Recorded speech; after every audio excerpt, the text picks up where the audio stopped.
Bismillahirrahmanirrahim. Assalamualaikum warahmatullahi wabarakatuh.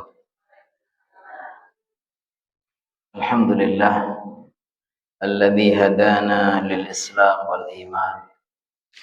Alhamdulillahilladzi khassa ba'da ibadihi bit ta'ati wa ba'dahum bil asyan. Asyhadu an la ilaha illallah wahdahu la syarika lah wa asyhadu anna Muhammadan 'abduhu wa rasuluh arsalahu bil huda wal furqan. Allahumma shalli wa sallim وبارك وأنعم على من أنزل عليه القرآن سيدنا ومولانا محمد وعلى آله وأصحابه وأنصاره وجنوده الذين تمسكوا بأشرف الأديان. أما بعد، يقول الله تعالى في كتابه الكريم: أعوذ بالله من الشيطان الرجيم. بسم الله الرحمن الرحيم. Subhanaka la ilma lana illa ma 'allamtana innaka antal alimul hakim. Rabbi shrah li sadri wa yassir li amri wahlul 'uqdatam min lisani yafqahu qawli. Allahumma inna nas'aluka 'ilman nafi'a wa rizqan thayyiba wa 'amalan mutaqabbala. Allahumma 'allimna ma yanfa'una wanfa'na bima 'allamtana. Amin ya rabbal alamin. Hadratal mukarramat, para ummahat, ibu-ibu yang solehah yang dimuliakan Allah Subhanahu wa taala. Mari sama-sama kita memanjatkan pujian dan syukur kehadirat Allah Subhanahu wa taala yang karunia-Nya, rahmat-Nya, nikmat-Nya senantiasa melimpah kepada kita semua. Dari sekian banyak nikmat yang kita tidak bisa menghitung adalah nikmat hidayah, nikmat keimanan, nikmat keislaman yang menjadikan kita istiqomah, menjadikan kita selalu di dalam ketaatan kepada Allah Subhanahu wa taala. Di antara bentuk ketaatan, bentuk ibadah kita kepada Allah Subhanahu wa taala yang sangat Allah cintai adalah kita untuk terus berusaha untuk mengaji, mempelajari ayat-ayat Allah Subhanahu wa taala, hadir ke majelis. Ini salah satu amalan unggulan. Amalan yang Allah sangat cinta adalah apabila seorang hamba masih mau terus belajar. Karena dengan belajar ini kita akan semakin mengenal Allah Subhanahu wa taala, mengenal agama Allah, mengenal Rasulullah, mengenal sekian banyak ya yang harus kita kenali ya. Dan semakin kita kenal dengan Allah, kita semakin alim. Semakin alim itu semakin banyak tahu. Kalau banyak itu disebut dengan ulama. Jadi kalau satu orang namanya alim, kalau banyak namanya ulama. Nah, kata Allah Subhanahu wa taala, orang yang paling bertakwa kepada Allah, yang paling takut kepada Allah itu adalah para ulama. Kenapa? Karena mereka banyak yang tahu, banyak tahunya, banyak kenal. Makanya kata Allah, innama yakhsyallaha min ibadihil ulama. Sesungguhnya hanya para ulama lah yang paling takut kepada Allah. Maka ketika kita semakin banyak membaca ayat-ayatnya, kaji hadis-hadisnya, maka kita semakin mengenal Allah, semakin tahu banyak tentang Allah, tentang agama Allah. Berarti kita mudah-mudahan semakin bertakwa kepada Allah Subhanahu wa taala. Salawat dan salam mudah-mudahan Allah senantiasa limpahkan, curahkan untuk baginda tercinta Nabi Muhammad sallallahu alaihi wasallam. Yang kita harus senantiasa teladani, kita hidupkan sunnah-sunnahnya. Kita berusaha untuk apa? Mengikuti apa yang diperintahkan, berusaha untuk mencontoh apa yang diteladankan ya, sehingga kita semua diaku sebagai umatnya yang kelak insya Allah akan mendapatkan syafaat. Karena umat-umat Nabi Muhammad ini semuanya akan menjadi ahli surga. baginda, kullu ummati yadkhulunal jannah. Semua umatku nanti akan masuk surga. Illa man aba, kecuali yang tidak mau, yang enggan. Lalu Rasulullah ditanya, wa man ya'ba ya Rasulullah? Siapa yang tidak mau wahai Rasulullah? Kata beliau, man ata'ani dakhalal jannah wa man 'asani faqad aba. Siapa yang taat kepadaku, dia akan menjadi ahli surga. Siapa yang durhaka kepadaku, dialah yang tidak mau, yang enggan. Berarti kita semua memang harus berusaha untuk meneladani, ya, mentaati Allah dan Rasulnya. Kita terakhir sudah mengkaji surat Al-Balad. Berarti kita akan lanjutkan surat berikutnya. Surat Al-Balad itu surat yang ke-90. Berarti surat berikutnya surat apa? Asy-Syams. Berarti surat yang ke-91. Jadi mengerucut semakin ke belakang, semakin kecil-kecil, ya kan. Jadi surat-surat itu ada yang panjang ya. Surat Al-Baqarah, surat Al-Imran, An-Nisa, ya kan. Ada yang sedang-sedang, ya kan. Ada yang pendek tapi yang pendek-pendek juga tidak pendek banget. Jadi dibagi 3. Yang pendek tapi masih lumayan panjang, yaitu mulai di surat Al-Ahqaf, surat yang di juz 26, ya juz 26, sampai surat An-Naba. Itu disebut dengan surat Tiwalul Mufassal. Tiwalul Mufassal itu surat-surat pendek tapi yang cukup panjang. Kalau menurut kita panjang banget ya. Surat-surat itu masih kategorinya panjang, tapi kita katakan sebagai surat-surat pendek tapi yang kategori panjang. Itu biasanya kalau baginda Nabi itu bacaannya kalau sholat subuh. Sholat subuh itu ya surat-surat dari surat Qaf itu ya kayak surat apa? Surat Ad-Dariyat, surat Ar-Rahman, Al-Waqi'ah, itu masih ini ya gitu. Itu dibacanya sholat subuh. Karena itu kategori surat pendek tapi yang agak panjang, yang panjang. Jadi surat Al-Qaf sampai surat An-Naba. Dari sampai Al-Mursalat. Nanti kemudian ada Awsatul Mufassal yang tengah-tengah. Pendek tapi nggak pendek banget juga nggak panjang banget. Itu dari surat An-Naba sampai surat Al-Lail. Ini As-Samsi, kemudian Al-Lail, dan terakhir ini masuk yang sedang, ya kan. Berarti surat As-Syams ini kategori yang Awsatul Mufassal. Panjang tapi panjang tengah-tengah, sedang ya. Surat-surat pendek yang kategori sedang. Nanti Asy-Syams, kemudian Al-Lail. Nah, itu sudah terakhir Al-Lail. Kemudian dari Ad-Duha sampai An-Nas disebut Qisarul Mufassal.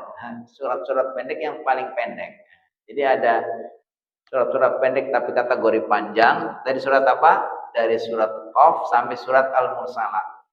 Juz 30, dari juz 26 sampai juz 30. Nah, sampai akhir juz 29.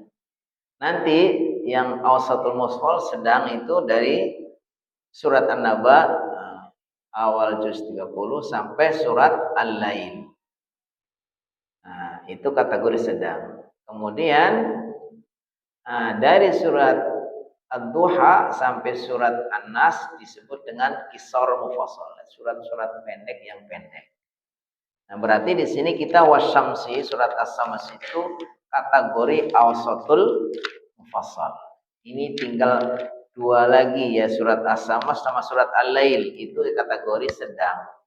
Biasanya kalau baginda Nabi SAW itu mencontohkan seringnya itu dibaca sholat Isya. Kalau yang lebih pendek-pendek sholat maghrib. Jadi kalau yang jahar sholat itu kan sholat fardu yang jahar itu ada 3, maghrib, isya sama subuh. Kalau zuhur sama asar baca juga tapi nggak jahar, nggak kedengaran ya. Dan disebutkan kalau baginda Nabi kalau sholatnya yang jahar itu maghrib, isya, subuh. Yang pendek-pendek Qisarul Mufassal itu dibaca maghrib, kebanyakan, tapi nggak harus. Kemudian yang sedang-sedang tadi dari surat An-Naba sampai surat Al-Lail itu dibaca Isya. Kalau yang subuh itu yang panjang-panjang surat Qaf sampai surat Al-Mursalah. Ya, kalau kita hafal ya kan. Kalau nggak hafal ya coba hafalin. Biar jangan semuanya surat pendek terus. Ya kan? Maghrib pendek, Isya pendek, subuh pendek. Habis itu trikul terus lah ya. Qul huwallahu ahad, qul a'udzu birabbin nas, qul a'udzu birabbil falaq, qul ya kafirun. Udah, porkul namanya, 4 kul. Ya, kalau bisa kita tambah hafalannya ya kan. Nah, ini nikmat itu ngapal itu. Walaupun susah hafalnya nggak apa-apa. Karena kalau kita lagi ngapal itu, sekali ngulang itu satu huruf 10 kebaikan. Berapa kali kita harus sampai hafal itu? Bisa kali 10 kali belum hafal. Berapa kali? 20 kali. 20 kali belum hafal. 30 kali. Enggak apa-apa toh. Orang setiap kita ngulang, kita dapat pahala. Terus takut ya. Yang penting kita punya semangat ya. Punya semangat untuk menghafal. Kalau bisa kita janji deh. Pokoknya saya sebelum mati, ini harus sudah hafal surat-surat apa ya. Udah ada yang janji belum nih kan? Mumpung masih dikasih hidup gitu, ya kita kan nggak tahu kapan kan, umur kita sampai kapan. Ya, kita berjanji ya, biar dicatat nanti sama malaikat. Oh si fulana ini, ibu fulana, sebenarnya lagi proses menghafal loh. Belum selesai janjinya kan. Jadi dicatat itu prestasinya, ya kan? Jadi kita akan kaji surat-surat yang awsatul mufassal, kategori surat yang tengah, tidak terlalu surat-surat pendek tapi yang sedang. Nah, ini surat yang ke-91, ayatnya ada 15, namanya surat Asy-Syams. Asy-Syams itu diambil dari potongan ayat yang pertama, wasyamsi, wasyams. Nah, suatu ketika dalam riwayat baginda Nabi Muhammad SAW itu pernah menegur sahabatnya namanya Mu'adz bin Jabal. Kenapa? Karena Mu'adz bin Jabal ini dia adalah seorang ustadz, seorang tokoh di kampungnya selalu menjadi imam. Suatu ketika dia sholat isya kan harusnya jangan panjang-panjang ya kan, ambil yang sedang ya kan. Dia panjang, mungkin surat Al-Baqarah atau apa gitu. Akhirnya jamaahnya itu ada yang siangnya udah capek ya kan. Kerjanya mungkin kerja yang bahasa pakai tenaga keras gitu kan. Akhirnya ada yang nekat tuh. Satu dari mereka itu ada yang sengaja untuk memisahkan diri tidak berjamaah. Namanya infirad. Infirad itu niatnya awalnya berjamaah, kemudian saya nggak ikut jamaah, terus melanjutin sendiri. Langsung dia udah melanjutin sendiri, kemudian salam, terus pergi. Yang lain belum selesai karena panjang, sholatnya panjang. Habis itu diadukan, nih si Ustadz Mu'adz ini ada kemarin jamaah nih yang nggak sabar nih, belum selesai udah misah diri gitu. Terus kata si Mu'adz, wah dia orang munafik nih kan, dituduh munafik. Begitu dengar kalau dia dituduh munafik, langsung dia ngadu kepada Nabi Muhammad SAW. Ya Rasulullah, satu ketika saya sholat isya berjamaah sama Ustadz Mu'adz, tapi dia bacanya panjang banget. Akhirnya saya nggak sabar, saya memutuskan diri, saya sholat sendiri. Nah, terus dipanggil si Mu'adz itu. Wahai Ustadz Mu'adz, aturidu fattanan anta, wahai Mu'adz, kamu suka bikin fitnah ya? Maksudnya ditegur, kalau sholat untuk orang banyak itu harus memperhatikan jamaahnya. Si Ustadz Mu'adz ini, sahabat Mu'adz tegur sama baginda. Apa kamu mau membuat fitnah ya? Harusnya kalau sholat isya itu bacalah surat Asy-Syams, Al-A'la, kemudian Iqra, kemudian Al-Lail. Ini Nabi Muhammad menyebutkan 4 surat ini. Surat Asy-Syams, surat Al-A'la, Sabbi Isma Rabbil A'la, kemudian surat Iqra, Bismi Rabbikal Ladzi Khalaq, kemudian surat Al-Lail. Ini surat-surat yang kategori sedang. Jadi kalau sholat isya jangan kepanjangan. Apalagi kalau jamaahnya udah siangnya udah capek gitu. Bisa kita besoknya nggak ada lagi yang ikut berjamaah ya kan. Maka kata Rasulullah SAW dalam hadis, "Idza shalla ahadukum li nafsihi falyutawwil ma syaa. Wa idza shalla lin-nas falyukhaffif." Kata baginda Rasulullah SAW, kalau kalian jadi imam untuk banyak orang falyukhaffif, ringankan. Karena di dalam orang-orang yang berjamaah itu macam-macam ya. Yang tua, ya ada yang punya hajat ini dan seterusnya, nggak bisa lama-lama kan. Tapi kalau untuk sholat sendiri, wa idza shalla li nafsihi falyutawwil ma syaa. Kalau sholat sendirian, qiyamul lail di rumah silakan. Pilih ayat paling panjang juga boleh. Nah, ini surat Asy-Syams kategori surat yang sedang. Bagusnya yang sedang-sedang ini dibacanya cocoknya untuk sholat isya. Baik, kita coba baca. Kita baca terlebih dahulu biar kita dapat per setiap ayatnya. Astagfirullahaladzim. Masya Allah kita sudah membaca 15 ayat dari surat Asy-Syams. Allah SWT berkahi, berikan keutamaan dari setiap huruf yang kita baca. Ini yang akan menjadi tabungan amal kita. Surat Asy-Syams termasuk surat-surat Makkiyah, yaitu diturunkan sebelum baginda Nabi Muhammad hijrah. Kalau sesudah Nabi Muhammad hijrah namanya surat Madaniyah. Karena sebelum hijrah maka disebut surat Makkiyah. Makkiyah dari kata-kata Makkah. Makkah kalau Makkiyah artinya bersifat Makkah. Kalau Makkah ya Makkah, kalau Makkiyah artinya bersifat Makkah. Artinya diturunkannya sebelum Nabi Muhammad hijrah ketika beliau masih tinggal di Makkah. Wasyamsi, ketika ada ayat diawali dengan huruf waw, kemudian dibaca kasrah wasyamsi, ini namanya wawunya wawu qasam, wawu sumpah. Jadi diartikan bukan dan, tapi diartikan demi. Kalau aslinya kalau wa bunyinya artinya dan. Kita belajar bahasa Arab, wa artinya dan. Tapi di sini tidak diartikan dan, tapi diartikan demi. Wasyamsi, demi matahari. Wa duhaha. Duha ya waktu duha. Waktu duha. Jadi waktu duha ini diartikan ya waktu cahaya matahari di waktu duha. Wa duhaha, dan cahaya waktu duhanya. Demi matahari dan demi cahayanya di waktu duha. Jadi yang dibuat sumpah di sini cahaya yang sifatnya khusus umum. Walau yang matahari sebenarnya terbit itu sepanjang hidup sampai hari kiamat nanti. Jadi kalau nanti sudah terbitnya kebalik, harusnya kalau terbit dari mana? Dari timur ke barat, nanti saking sudah rusak, sistemnya sudah nggak berjalan, nih terbitnya dari barat. Tapi selama itu sejak matahari diciptakan sampai kiamat nanti itu nyala terus. Yang membuat kelihatannya kita gelap, malam, siang itu karena berputar. Tapi sebetulnya itu matahari nyala terus.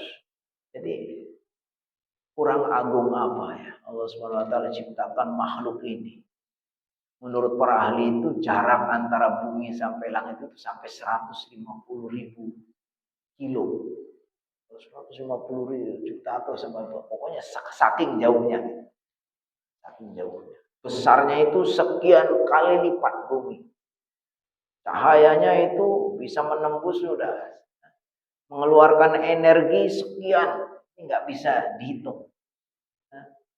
Makanya Allah SWT jadikan sebagai sumpah, menunjukkan betapa pentingnya, betapa bergunanya matahari.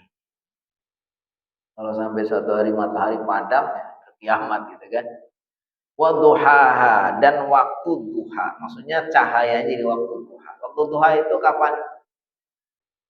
Sejak matahari terbit kurang lebih 10 atau 15 menit sampai menjelang matahari bergeser atau tergelincir kurang lebih 10 menit. Ya taruhlah 10 menit sesudah matahari terbit, 10 menit sebelum matahari di tengah-tengah. Ya, kalau matahari itu masih di tengah-tengah persis, itu taruhlah itu pas waktu zuhur, mulai waktu zuhur. Jadi kurang lebih 10 menit sebelum waktu zuhur dan 10 menit atau 15 menit sesudah terbit. Itu disebut dengan waktu duha. Nah, kita boleh di situ sholat duha berarti waktunya panjang. Sejam, taruhlah kita katakan terbit jam 6 persis. Berarti dari jam 6 seperempat, zuhurnya jam 12 lebih, jam 12 persis. Berarti dari 6 seperempat sampai jam 12 kurang 10 menit atau kurang 15. Itu semua waktu duha. Silakan sholat duha. Tapi tadi saya sudah sholat syuruk, Ustaz. Perlu sholat duha lagi apa enggak? Nah, kalau sholat syuruk bedanya dengan sholat duha apa? Kalau sholat syuruk itu sebetulnya waktunya waktunya sama dengan sholat duha. Cuman yang membedakan niatnya sama rangkaian ibadah yang lain. Kalau sholat syuruk itu sunnahnya itu dilakukan ketika orang itu hadir ke masjid. Terus setelah sholat subuh berjamaah dia tidak segera pulang, tapi dia nunggu dulu berzikir di situ, nunggu sampai matahari terbit. Setelah terbit kurang lebih tadi 10 atau 15 menit, kemudian kita sholat. Namanya sholat sunnah syuruk. Kata Rasulullah SAW dalam hadis, man shallal ghadata fi jama'atin. Siapa yang sholat subuh berjamaah. Berarti kalau untuk bapak-bapak maksudnya berjamaah di masjid. Ini kalau ibu-ibu kan nggak ke masjid ya, boleh di rumah. Siapa yang sholat subuh berjamaah. Selesai sholat subuh berjamaah, summa yajlisu atau summa jalasa yadhkurullah. Kemudian dia duduk untuk berzikir kepada Allah. Boleh baca Quran, boleh istighfar, boleh baca tasbih boleh ngaji, boleh baca. Yang penting itu niatnya berzikir kepada Allah. Tunggu dulu sampai matahari terbit. Setelah matahari terbit, kurang lebih 10 menit kemudian kita sholat. Namanya sholat syuruk. Boleh syuruk, boleh tuluk, boleh isyrok. Itu sama aja. Nah, kalau sholat itu berarti disebut sholat syuruk. Nah, itu keutamaan yang kata Rasulullah SAW apa? Falahu mithlu ajri hajid wa umratin tamatin. Orang yang melakukan tadi sholat subuh berjamaah terus dilanjutkan dengan zikir, nunggu syuruk terus sholat 2 rakaat itu keutamaannya sama dengan pergi haji dan umroh. Aduh, gede banget pahalanya ya. Sekarang orang mau pergi haji udah punya duit aja nunggunya masih 25 tahun, 30 tahun. Malah belakangan ada berita ini kuota mau dikurangi 50% lagi. Kalau sekarang dengan kuota 100% aja nunggunya 25 tahun. Kalau jadi dikurangi 50% lagi berarti Pak? Nunggunya 50 tahun. Yang sekarang sudah umur 50 tahun, umur 100 tahun udah di akhirat itu. Udah enggak ada. Ya kan? Nah, ternyata Allah SWT kasih keutamaan bisa dengan sholat syuruk ini mendapatkan fadilah. Bukan haji umrohnya, masih tetap wajib haji. Jangan-jangan gara-gara sudah sering sholat syuruk, ibu kok nggak berangkat-berangkat haji? Kan sudah. Nggak pernah umroh, nggak pernah haji. Karena apa? Karena udah sering sholat syuruk. Itu bukan haji dan umrohnya, tapi fadilahnya, keutamaan. Kita lanjutkan. Wal qamari idza talaha. Nah, ini juga wawunya wawu sumpah, wawu qasam. Wal qamari demi rembulan. Idza talaha ketika mengiringinya. Nya itu kembali kepada matahari. Jadi matahari itu kalau dalam bahasa Arab itu dianggap wanita. dianggap perempuan muannas. Karenanya kata gantinya pakai H. Tapi kalau rembulan, qamar itu dianggap mudzakkar. Makanya kata gantinya pakai hu, kan? Nah, kalau yang belajar bahasa Arab, kalau H itu kata ganti untuk perempuan. Kalau hu kata ganti untuk laki-laki. Ternyata matahari dianggap perempuan. Karena hot kali ya. Nah, kalau laki-laki adem, cool. Ya kan? Nah, kalau matahari dianggap perempuan. Ya wallah alam, memang bahasa Arabnya seperti itu.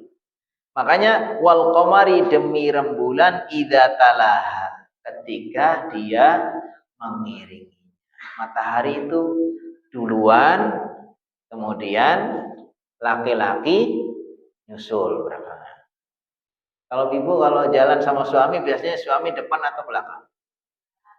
Belakang ya. Kita kalau di sini kan kalau di sini kan gitu, demi matahari dan demi bulan yang mengiringinya. Bagusnya memang laki-laki yang belakang jaga, ya kan? Kalau nanti laki-laki depan, suami diambil orang, istri diambil orang, nggak tahu, ya kan? Sampai ada anekdot tuh. Nanti hati-hati tuh kamu kalau pergi haji. Kalau pergi haji naik taksi sama istri jangan salah itu. Kamu harus apa? Jangan turun dulu. Nah, katanya gitu, bener nggak? Enggak, masa ada sejahat itu. Kalau kamu turun dulu nanti, kamu udah turun, istri kamu di bawah. Nah, itu mah enggak juga lah, aman kok ya kan. Nah, jadi kalau mau naik angkot juga gitu. Kalau mau naik angkot, kamu jangan naik duluan. Oh, apa? Gimana? Nanti kalau bukan kalau naik angkot duluan kamu dibawa dulu. Jadi kalau turun, enggak. Kalau turun itu istri duluan. Kalau naik suami duluan. Jangan sampai kalau istrinya naik duluan nanti dibawa kabur. Nah, ini kalau di sini matahari demi matahari dan demi bulan yang mengiringinya. Sebetulnya kalau di sini kita perhatikan karena apa? Karena memang rembulan itu posisinya sebagai apa? Pantulan. Jadi cahaya dari bulan itu cahaya pantulan dari matahari dan itu selalu belakangnya, ya kan? Begitu matahari sudah terbenam, muncullah bulan. Makanya demi bulan. Ketika mengiringinya, mengikutinya. Wan nahari dan demi siang. Semua pakai demi. Wan nahari dan demi siang. Idza jallaha, ketika memperlihatkannya. Jadi yang memperlihatkan siang itu menampakkan matahari. Jadi apakah karena ada matahari kemudian ada siang, atau karena siang yang memperlihatkan matahari? Ya dua-duanya. Karena kalau kita kepengen lihat matahari juga harusnya di waktu siang. Ketika malam nggak kelihatan matahari. Maka di sini demi siang yang memperlihatkannya. Makanya para ulama di sini kata-kata hak, huruf hak di sini ada yang mengatakan hak itu kembalinya kepada matahari, ada yang mengatakan itu kembalinya kepada gelap. Jadi tetapi yang lebih kuat adalah matahari.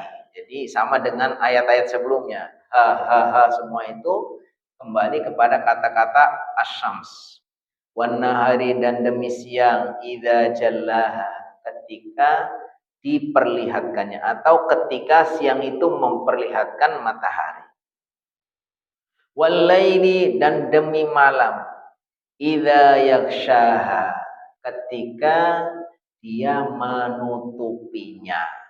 Jadi kalau malam matahari itu tertutupi. Sebetulnya yang menutupi adalah ya karena dia itu ada di balik sana gitu kan, gelap ya kan. Tapi di sini dibahasakan oleh Al-Qur'an walaili dan demi malam idza yaghshaha, ketika menutupinya. Jadi kalau siang itu memperlihatkan matahari, kalau malam menutupi matahari. Nah, ini bahasa Arab nih. Kalau kita yang belajar bahasa Arab, ternyata bahasa Arab itu indah sekali ya kan. Nah, dengan kita belajar bahasa Arab, kita jadi tahu ada ha untuk laki, apa untuk perempuan, hu untuk laki, dan seterusnya. Wassamai, dan demi langit. Wassamai, dan demi langit. Pokoknya setiap ada wa, kemudian huruf sesudahnya bunyi i, itu artinya demi. Wassamai, dan demi langit, wama banaha.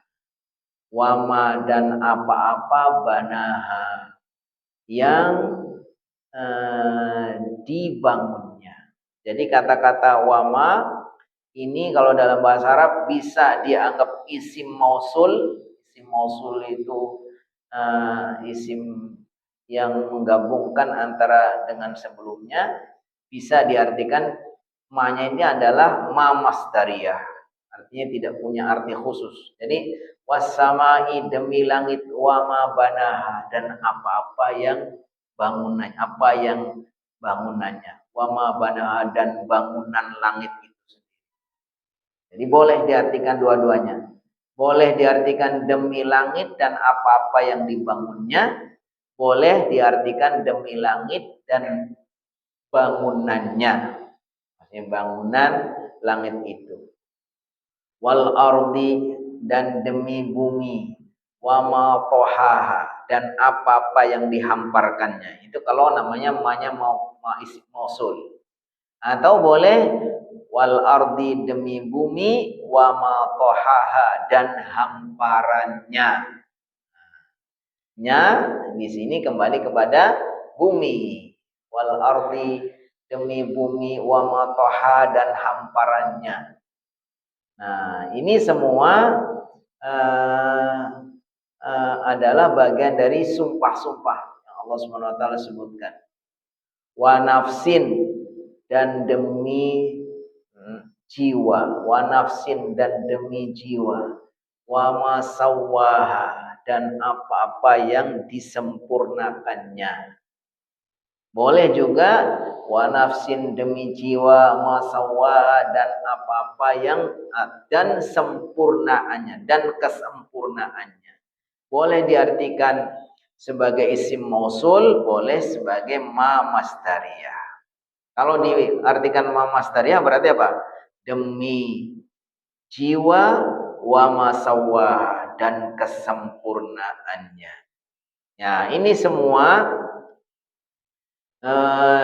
diawali dengan wawu qasam, artinya demi sampai berapa kali? Sampai 6 kali. Fa'alhamaha, maka diilhamkan kepadanya, kepada nafsu tadi, kepada jiwa, fujuraha, keburukannya atau kejahatannya, wa taqwaha, dan ketakwaannya. Jadi ketika Allah SWT bersumpah demi jiwa dan kesempurnaannya, kata Allah bahwa jiwa ini diilhamkan kepadanya kejahatannya, fujur kejahatannya, wa taqwaha, dan ketakwaannya.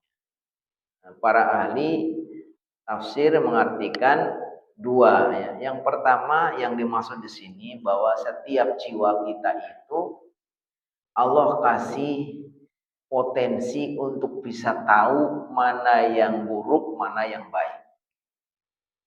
Jadi salah satu ilham yang diberikan kepada jiwa-jiwa kita semua itu bahwa jiwa kita ini mengenali mana yang fujur, mana yang fujur itu yang jahat-jahat, yang buruk-buruk, ya kan?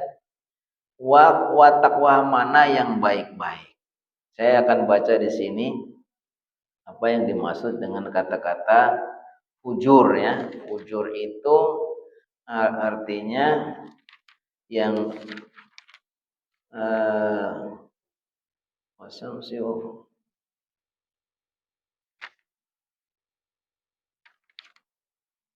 fujuraha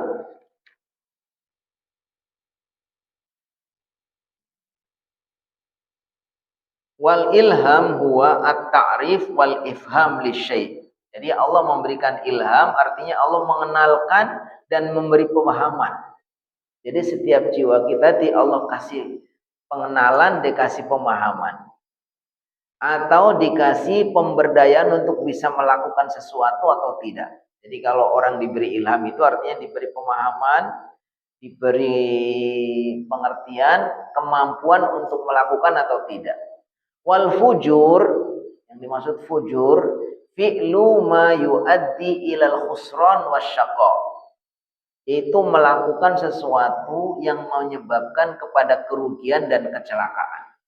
Jadi setiap jiwa kita ini dikasih tahu sama Allah perkara-perkara yang membuat kita itu celaka, yang membuat kita itu sengsara. Sebenarnya kita tahu. Jadi kalau momennya kita itu melakukan kejahatan itu hati kita itu sebenarnya sadar. Kalau kita dengki sama orang, sebenarnya kita tahu. Kita sombong, kita bohong, itu sampai bisa dideteksi itu jiwa seseorang itu ketika dia bohong itu dibaca, itu terekspresi ke dalam wajah. Makanya ada ilmu membaca wajah. Jadi kalau orang itu jiwanya itu bohong, dia kelihatan.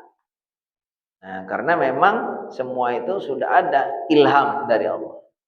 Nah, kalau takwa hiya al-ityan bil aqwal wal af'al allati turdillah wa tasunul insan min ghadabihi.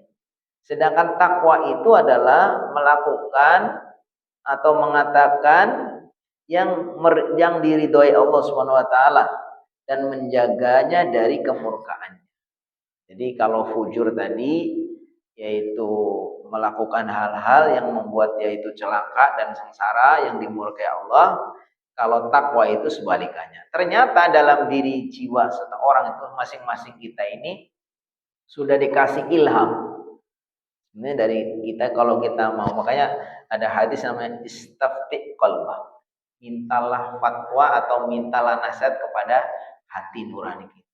Jadi kalau hati nurani kita ini betul-betul masih terjaga keimanannya bersih ya, kita menjaga untuk tetap jujur, maka kita sebetulnya selalu dikasih tahu. Ketika kita melakukan hal-hal yang tidak baik, sebetulnya kita itu melawan perasaan batin kita. Jadi itu yang pertama. Jadi setiap jiwa itu Allah kasih ilham, tahu mana yang baik, mana yang buruk, mana yang salah, mana yang benar, mana yang membuat sengsara, mana yang membuat bahagia, itu semua tahu sebetulnya. Cuman kita tinggal mau enggak mengikuti jiwa kita, mengikuti perasaan jiwa kita. Itu makna yang pertama. Makna yang kedua, artinya bahwa setiap kita itu memang sudah Allah takdirkan nanti akan menjadi orang-orang baik yang akhirnya dia menjadi ahli surga. Ada juga yang Allah takdirkan orang-orang akan menjadi ahli neraka. Dikatakan wa minhum mu'min wa minhum kafir. Jadi Allah sudah ciptakan manusia itu ada yang beriman yang nanti akhirnya akan menjadi penghuni surga, ada yang menjadi orang-orang tetap kafir akan menjadi penghuni neraka. Cuman nggak ada yang tahu kita. Makanya ketika ada sahabat bertanya, ya Rasulullah, kalau memang semua sudah ditakdirkan, orang yang nanti akan menjadi ahli surga juga sudah ditetapkan, yang akan menjadi ahli neraka juga sudah ditetapkan, lalu kenapa kita mesti harus beramal? Kata sahabat, berkata baginda, i'malu fa kullun muyassarun lima khuliqalah. Ya kamu tinggal beramal. Perintah Allah itu kepadamu, yang penting kamu berusaha. Dan Allah itu fa kullun muyassarun lima khuliqalah. Setiap orang itu akan dimudahkan menuju kepada takdirnya. Ya kalau dia takdirnya akan menjadi ahli surga, ya udah kelihatan itu. Terlahir dari seorang ayah bunda yang mukmin muslim, keluarga yang soleh soleha, rajin ibadah, rajin haji, sampai akhir hayatnya insya Allah jadi ahli surga. Tapi kalau ditakdirkan nanti dia memang ahli neraka, mungkin nggak pernah kenal agama dan seterusnya. Kalaupun sudah kenal agama nanti dia bandel ya. Allah akan atur sendiri ya kan. Yang penting kita diperintahkan apa? Untuk berbuat. Ikuti ketentuan Allah. Ikuti perintahnya, tinggalkan larangannya itu aja. Perkara nanti bagaimana yang nggak ada yang tahu, ya kan? Makanya kata Allah Subhanahu wa taala, "Ma asaba min musibatin fil ardi wala fi anfusikum illa fi kitabim min qabli an nabra'aha. Inna dzalika 'ala Allahi yasir. Likai la ta'sau 'ala ma fatakum wa la tafrahu bima atakum."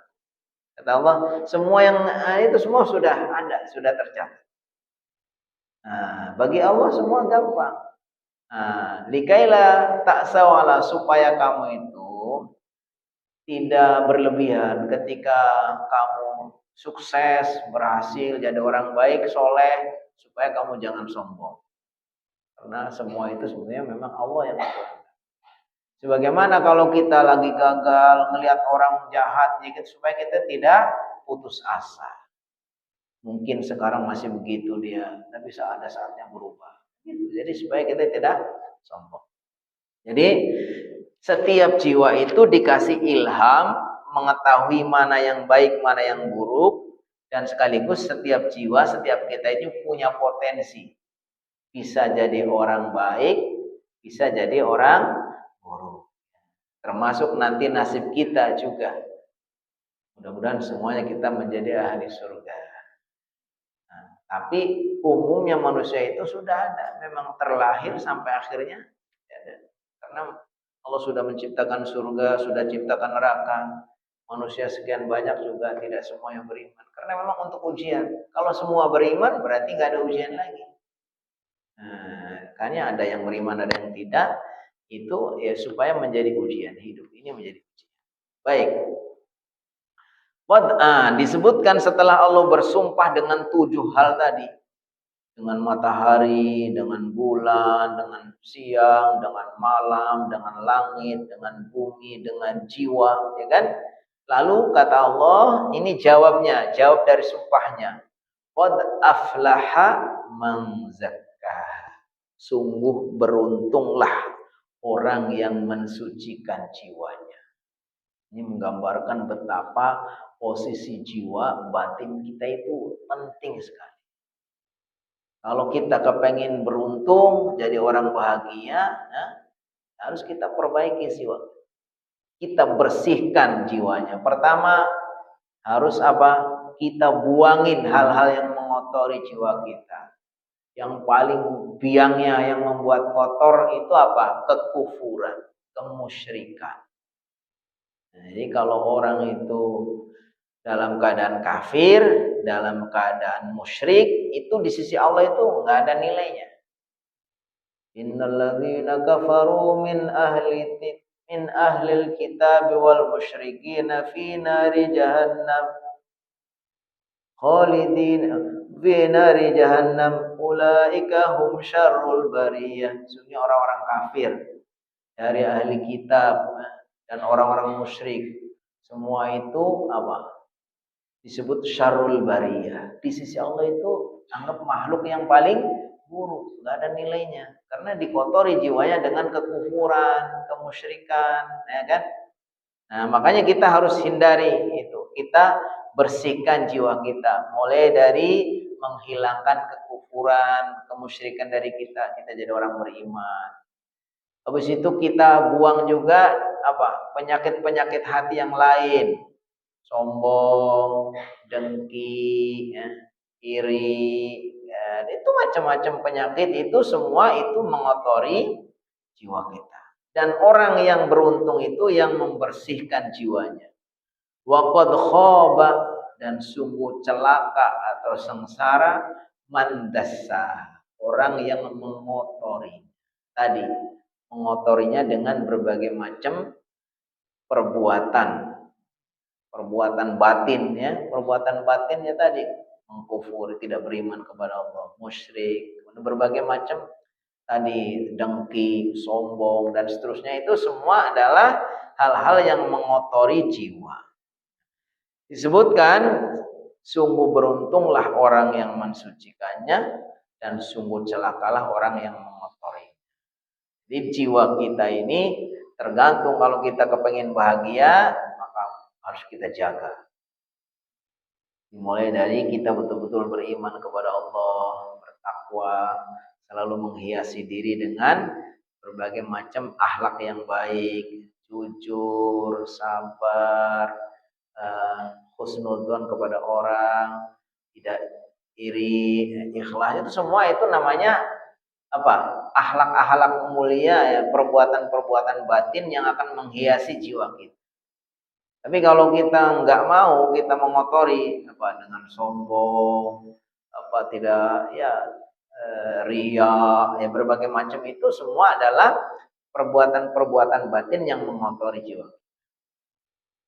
Disebutkan setelah ini digambarkan bahwa contoh orang-orang yang mengotori hatinya adalah seperti kaum Samud. Kadzabat, sungguh telah mendustakan, Samud, kaum Samud, bitohwaha, dengan kesombongannya. Jadi dulu di zaman dahulu itu ada kaumnya Nabi Soleh, namanya kaum Samud. Kaum Samud itu ketika Nabi Soleh datang mendakwahkan Islam, suruh mereka beribadah kepada Allah, mengesahkan Allah, mengikuti Nabi Soleh, mereka malah menentang. Ya qaumi ibudullah ma lakum min ilahin ghairuh. Wahai kaumku, ibadahlah kalian kepada Allah. Allah itu hanya satu-satunya. Kalian tidak punya Tuhan kecuali Dia. Tapi mereka kemudian apa?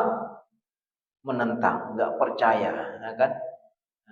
Dan disebutkan bahwa Nabi Soleh itu adalah salah satu dari nabi-nabi yang berkebangsaan Arab. Jadi dalam sirah itu, dalam Qasasul Anbiya itu, nabi-nabi yang berbangsa Arab itu diantaranya Nabi Hud. Nabi Hud itu sebelumnya, generasi sebelumnya, itu punya kaum namanya kaum Ad. Nabi Hud itu punya kaumnya namanya kaum Ad. Itu juga termasuk yang dibinasakan sama Allah karena menentang ajaran Islam yang dibawa oleh Nabi Hud, kemudian dibinasakan. Setelah itu kemudian lahirlah berikutnya, generasi berikutnya, kaum Samud. Di kaum Samud juga diutus kepada mereka Nabi Soleh. Tapi juga mereka jiwanya kotor karena mengkufuri, kufur, ya kan? Tidak percaya kepada Nabi Soleh. Bahkan akhirnya dia berani kepada Nabi Soleh menentang, wahai Nabi Soleh, kalau memang kamu mengaku benar-benar sebagai Nabi, apa buktinya? Apa mukjizatnya? Kalau kamu bisa menunjukkan, kamu lahirkan dari batu ini seekor onta yang bagus, yang hamil, baru saya percaya kalau kamu itu Nabi. Coba, saking jahatnya itu nantang Nabi Soleh supaya membuktikan kalau kamu betul-betul Nabi, buktikan nih, bilang kepada Tuhanmu, coba sekarang itu lahirkan dari batu ini seekor onta. Karena saking Allah Subhanahu wa taala berkuasa, bagi Allah idza arada syai'an ay yaqula lahu kun fayakun. Akhirnya betul ditunjukkanlah dari batu itu lahirlah seekor onta dengan izin Allah. Setelah lahir onta gimana? Apakah mereka begitu langsung percaya? Tidak juga. Malah mereka bilang, kamu itu sudah jadi tukang sihir ya, gitu kan. Hebat, kita semua ini disulap sama dia, itu disihir, ya kan? Ada juga yang percaya, tapi kebanyakan tidak percaya. Maka kaumnya Nabi Soleh, namanya kaum Samud, juga dibinasakan sama Allah. Ini contoh ya, digambarkan ya, ketika Allah SWT sebutkan dalam ayat ini ya, supaya jadi pelajaran.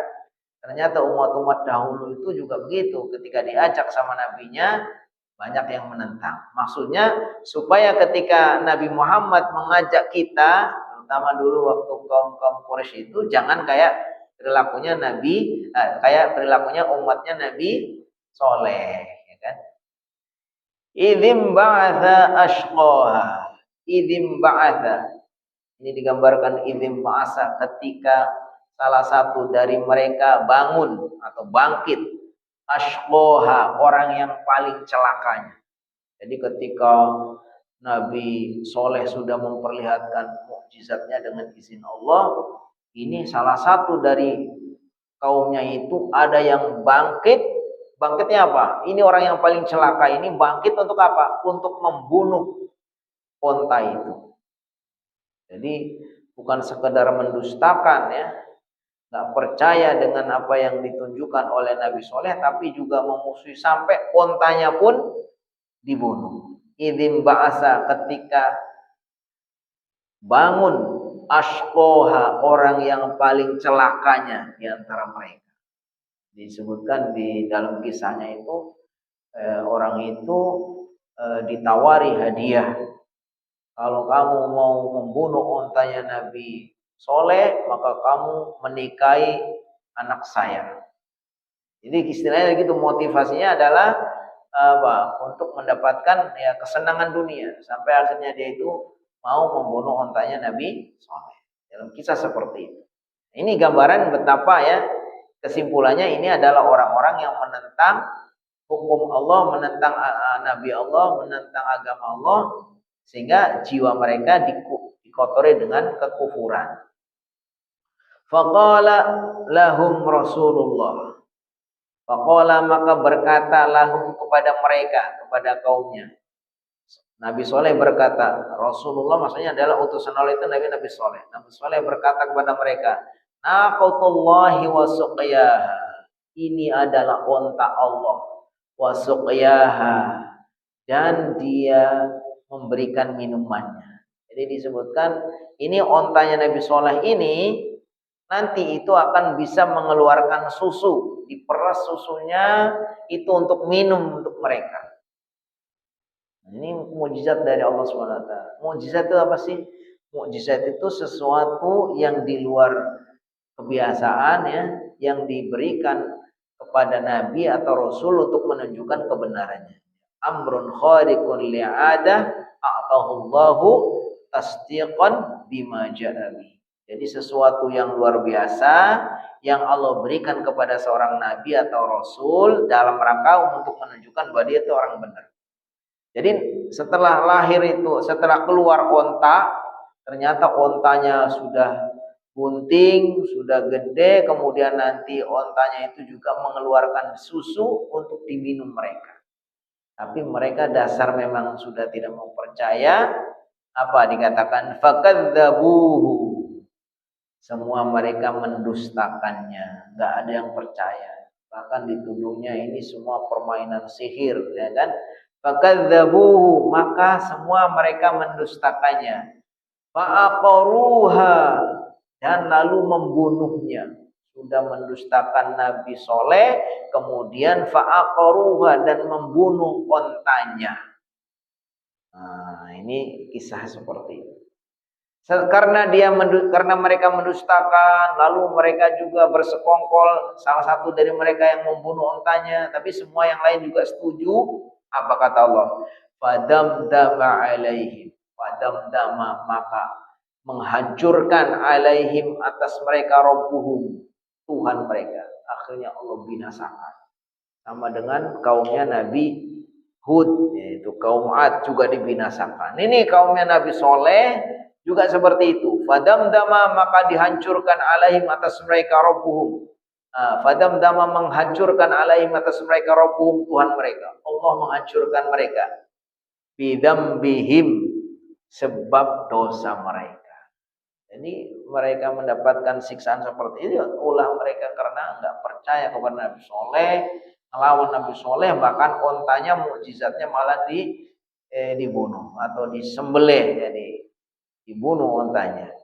Fadamdama alaihim rabbuhum bidzambihim fasawwaha, lalu Allah meratakannya. Jadi dengan dosa-dosa mereka Allah hancurkan, Allah ratakan. Apa sebab? Sebab dosa mereka.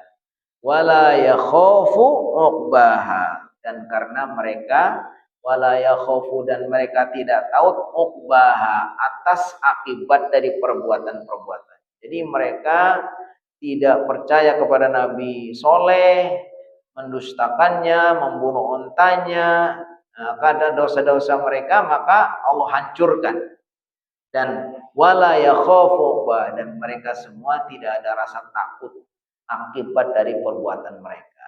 Karena tidak percaya kepada hari kiamat, tidak percaya hari pembalasan, ya, bahwa semua yang baik-baik akan Allah kasih pahala, semua yang buruk-buruk Allah akan kasih. Mereka nggak percaya, maka akhirnya mereka melawan kepada Nabi Soleh, mendustakannya, membunuh ontanya, maka Allah Subhanahu Wa Taala hancurkan, ya, karena sebab dosa-dosanya dan karena mereka tidak ada rasa takut akibat perbuatannya. Wallahu a'lam. Ini yang kita kaji 15 ayat dari surat Asy-Syams. Mudah-mudahan setiap huruf, setiap ayat yang kita kaji insyaallah menjadi keberkahan untuk kita, dapat pahala, dapat keutamaan, dapat ilmu yang membuat kita semakin dekat kepada Allah Subhanahu wa taala, semakin bertakwa kepada Allah Subhanahu wa taala. Wabillahi taufiq wal hidayah. Bila ada yang mau menambahkan, dikasih kesempatan. Berapa yang mau bertanya atau menambahkan? Kalau tidak ada, kita tutup. Monggo ada, ya silakan. Allahumma salli wa sallim wa barik ala sayyidina Muhammad wa ala ali sayyidina Muhammad. Allahumma ja'al jam'ana hadza jam'an marhuma wa tafarraqana min ba'di tafarraqan ma'sum. اللهم إنا نسألك علما نافعا ورزقا طيبا وعملا متقبلا. اللهم علمنا ما ينفعنا وانفعنا بما علمتنا. ربنا آتنا في الدنيا حسنة وفي الآخرة حسنة وقنا عذاب النار. سبحان ربك رب العزة عما يصفون وسلام على المرسلين والحمد لله. Mari kita tutup dengan sama-sama membaca alhamdulillah dan doa kafaratul. Alhamdulillahirabbil alamin. Subhanakallahumma wa bihamdika asyhadu an la ilaha illa anta astaghfiruka wa atubu ilaik. Wabillahi taufiq wal hidayah. Wassalamualaikum warahmatullahi wabarakatuh.